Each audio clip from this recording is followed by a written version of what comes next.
Hello everyone, welcome back to the channel. मैं हूं आपके साथ पंकज।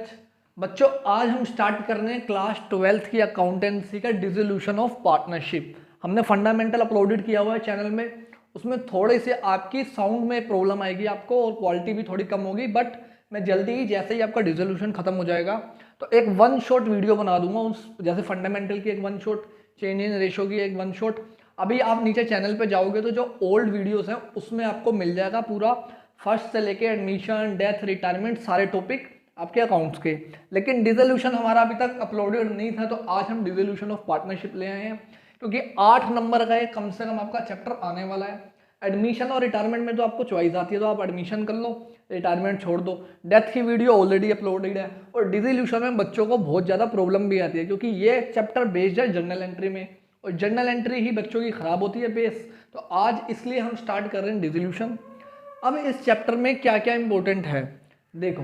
एक तो आप डिसोल्यूशन में 5 टॉपिक को कवर मान के चलो कि 5 में नहीं 4। एक रियलाइजेशन अकाउंट, एक एसेट्स की जर्नल एंट्रीज, लायबिलिटीज की जर्नल एंट्रीज और एक्सपेंसेस की जर्नल एंट्रीज। ये 4 टॉपिक अगर आपने अच्छे से कर लिए तो ये चैप्टर पूरा आपका फिनिश हो जाता है। स्पेशली एक्सपेंसेस की जो जर्नल एंट्री होती है उसमें सबसे ज़्यादा बच्चे उसी में गलतियाँ करते हैं। तो आज हम रियलाइजेशन अकाउंट करेंगे, फिर करेंगे आपकी जर्नल एंट्रीज की जर्नल एंट्रीज का क्या ट्रीटमेंट होता है। तो देखो अब बच्चों, क्या है हमारा रियलाइजेशन अकाउंट। देखो, डिसोल्यूशन ऑफ पार्टनरशिप मतलब हमारा बिजनेस हो रहा है बंद, पार्टनरशिप हो गई है खत्म। तो अब हमारी कोई नई बैलेंस शीट तो बननी नहीं। हमें बिजनेस बंद होगा तो सारी हम एसेट्स बेच देंगे और सारी लायबिलिटीज को हम पे कर देंगे। तो उसका जब ट्रीटमेंट करना होता है उसके लिए जो अकाउंट बनता है उसको बोलते हैं रियलाइजेशन अकाउंट। बहुत सिंपल होता है ये, एक बार कॉन्सेप्ट समझ लोगे तो कभी नहीं भूलोगे।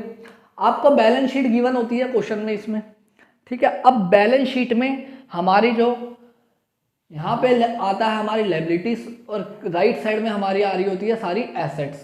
ये हमारा फॉर्मेट है। तो इसी को ध्यान में रखते हुए आपने रियलाइजेशन अकाउंट बनाना है। यहाँ पे राइट साइड में आ रही है रियलाइजेशन के और बैलेंस शीट के एसेट्स, तो सारी एसेट्स आपने कहाँ ट्रांसफर कर देनी है? रियलाइजेशन के लेफ्ट साइड में, मतलब डेबिट साइड में। जो भी आपकी यहाँ पे एसेट्स होगी वो कहाँ ट्रांसफर हो जाएगी? रियलाइजेशन के डेबिट साइड में। बट कुछ एसेट्स ट्रांसफर नहीं होती और इसी में बच्चे गड़बड़ करते हैं, गलती करते हैं। जैसे कैश अकाउंट ट्रांसफर नहीं होता, बैंक अकाउंट ट्रांसफर नहीं होता, इसका अलग से अकाउंट बनता है। और अगर आपने पार्टनर्स का करंट अकाउंट है वो भी ट्रांसफ़र नहीं होगा अगर एसेट्स में शो हो रखा है, तो ये चीज़ें ट्रांसफ़र नहीं होती। P&L का बैलेंस वो सब ट्रांसफ़र नहीं होगा। जब मैं आपको जर्नल एंट्रीज करवाऊंगा तो उसमें जब आपको प्रॉपर नोट्स भी मिलेंगे तो उसमें लिखा होगा कि कौन कौन सी चीज़ें ट्रांसफ़र नहीं करनी है। एसेट्स का आपको समझ आ गया, सारी एसेट्स यहाँ पे आपने लिख देनी है। ऐसे ही आपने यहाँ से लायबिलिटीज, सारी लायबिलिटीज़ को क्रेडिट साइड में लिख देना है। फॉर एग्जाम्पल क्रेडिटर है तो by creditor, by bills payable, by outstanding expense. लेकिन अब कुछ लायबिलिटीज ऐसी हैं जो ट्रांसफर नहीं होगी, जैसे कैपिटल अकाउंट नहीं ट्रांसफर होगा, करंट अकाउंट नहीं ट्रांसफर होगा, पार्टनर का लोन जिसमें सबसे ज़्यादा बच्चे गलती करते हैं ये भी ट्रांसफर नहीं करते, याद रखना। ना ही कैपिटल अकाउंट, ना ही करंट अकाउंट, ना ही पार्टनर्स लोन, ये चीज़ें ट्रांसफर नहीं करते हम लोग रियलाइजेशन अकाउंट में। जब आपने लायबिलिटीज भी ट्रांसफर कर ली, इसके बाद आप क्या करते हैं? जब आपने हिसाब लगा लिया, अब ऐसे समझो आपका पार्टनरशिप बंद हो रही है, आपने हिसाब लगा लिया मेरी इतनी एसेट्स हैं, इतनी लायबिलिटीज हैं, ये आपने लिख ली है। अब आप क्या करोगे? अब अपने एसेट्स को बेचना स्टार्ट करोगे। तो जब रिकॉर्ड यहाँ पे हुई है तो जब बिकेगी तो इस साइड आएगा अपोजिट साइड। ये जो बाय बैंक का लिखा हुआ है एसेट रियलाइज्ड, इसका मतलब है हमने एसेट बेच दी। आपको फॉर एग्जाम्पल मान लो लैंड लिखा हुआ था, बिल्डिंग, लैंड एंड बिल्डिंग लिखा हुआ था बैलेंस शीट में 2 लाख रुपए, ठीक है। और नीचे एडजस्टमेंट में नीचे गिवन होगा कि लैंड एंड बिल्डिंग से हमें कितना पैसा मिला है। क्या वो पूरी बुक वैल्यू पे बिक गई है? 2 लाख की थी और 2 लाख की बिक गई है, तो आप यहाँ पे लिखोगे by bank land and building 2 lakh रुपए लिख दोगे। अगर क्वेश्चन में बोला 1.5 लाख रुपए की बिकी है तो आप 1.5 लाख लिख दोगे। ऐसे आपको हर क्वेश्चन में बोला होगा कि एसेट कितने की बिकी है, कौन सी एसेट कितने अमाउंट की गई है। अब आपने सारी एसेट्स बेच दी, अब लायबिलिटीज भी तो पे करनी है, तो जितनी लायबिलिटीज यहाँ पे लिखी थी वो सारी को आप यहाँ पे पेड कर दोगे। उनके बारे में भी एडजस्टमेंट में लिखा होगा कि एग्जांपल क्रेडिटर आपके 1 लाख के थे तो क्रेडिटर को 80,000 पे किया है, 70,000 पे किया है, या वो कोई क्रेडिटर हमारी एसेट लेके चला गया, वो सब आपको क्वेश्चन में मेंशन होता है। अगर किसी लायबिलिटी के बारे में मेंशन नहीं है, फॉर एग्जांपल बिल्स पेबल था और कुछ भी नहीं लिखा हुआ कि पे करा या नहीं करा, तो आप ऑलवेज अज्यूम करके चलोगे कि हमने वो लायबिलिटी पे कर दी है। जितनी उसकी बुक वैल्यू थी, मतलब जितनी वो बैलेंस शीट में थी, हमने उतना ही अमाउंट पे कर दिया है। तो आप यहाँ अपने आप लिख दोगे कि बिल्स पेबल जितना बैलेंस शीट में था उतना अमाउंट आप यहाँ पे लिख दोगे।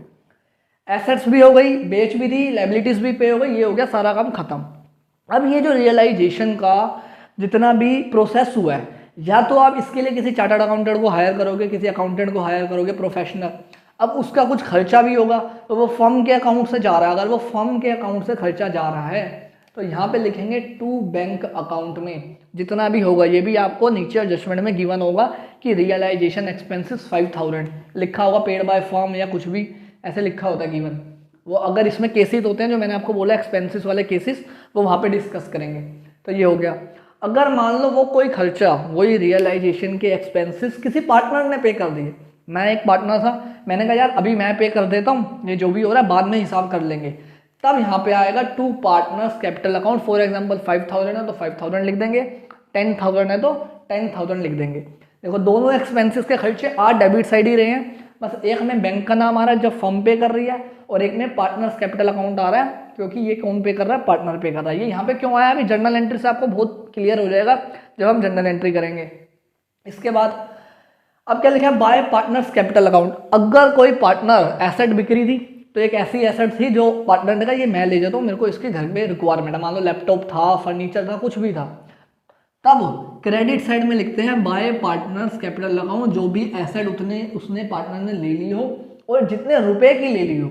फॉर एग्जांपल एक कंप्यूटर था और उसकी वैल्यू थी 10 लाख रुपए। कितनी वैल्यू थी, 10 लाख रुपए, लेकिन पार्टनर ने लिया है 7 लाख में, तो यहाँ पे आप 7 लाख लिखोगे, 10 लाख नहीं लिखोगे। जितने में पार्टनर ने लिया है उतना ही अमाउंट आप यहाँ पे लिखोगे, 10 लाख नहीं लिखोगे, 7 लाख ही लिखोगे, याद रखना। इसके बाद यहाँ का टोटल करोगे, क्रेडिट साइड का, डेबिट साइड का टोटल करोगे। अगर क्रेडिट साइड ज़्यादा आ रही है तो इसका मतलब आपको प्रॉफिट हुआ है, और प्रॉफिट कहाँ ट्रांसफर हो जाएगा, पार्टनर्स की कैपिटल अकाउंट में। ऑफकोर्स ओल्ड रेशियो में ही होगा, न्यू रेशियो तो होगी नहीं इस चैप्टर में, तो कहाँ पे आ जाएगा, पार्टनर्स के कैपिटल अकाउंट में। इनकेस डेबिट साइड ज़्यादा है, क्रेडिट साइड कम है, तो आपका आएगा लॉस निकल के, तो लॉस कहाँ पे ट्रांसफर हो जाएगा, वो भी पार्टनर्स की कैपिटल अकाउंट में चला जाएगा। ये चला जाएगा लॉस डेबिट साइड में, और प्रॉफिट हमारा कहाँ जाता है, क्रेडिट साइड में। ये होता है बच्चों रियलाइजेशन अकाउंट। एक क्वेश्चन मैं आपका रियलाइजेशन अकाउंट का करवाऊंगा, उसके बाद ही हम जर्नल एंट्रीज करेंगे। एक बार आपको ये समझ आ जाएगा तब। बहुत अच्छा ये चैप्टर है, इजी चैप्टर है, सिर्फ इसमें आपको जर्नल एंट्रीज और रियलाइजेशन अकाउंट सीखना है। इसमें कोई उस चीज़ का पंगा नहीं होता, रेशो निकालो, क्योंकि कोई न्यू रेशो तो हो नहीं रही होती ना, आपको इसमें बैलेंस शीट बनानी होती है। तो ये बहुत इजी चैप्टर है, बस बच्चे इसको समझते नहीं है कि जर्नल एंट्री को कैसे समझें। तो मिलते हैं बच्चों नेक्स्ट वीडियो में। इसको आप देखो, रिवाइज करो अपने चैप्टर, अपनी बुक में जो इसका फॉर्मेट है उसे देखो अच्छे से। तो मिलते हैं बच्चों नेक्स्ट वीडियो में। Thank you everyone.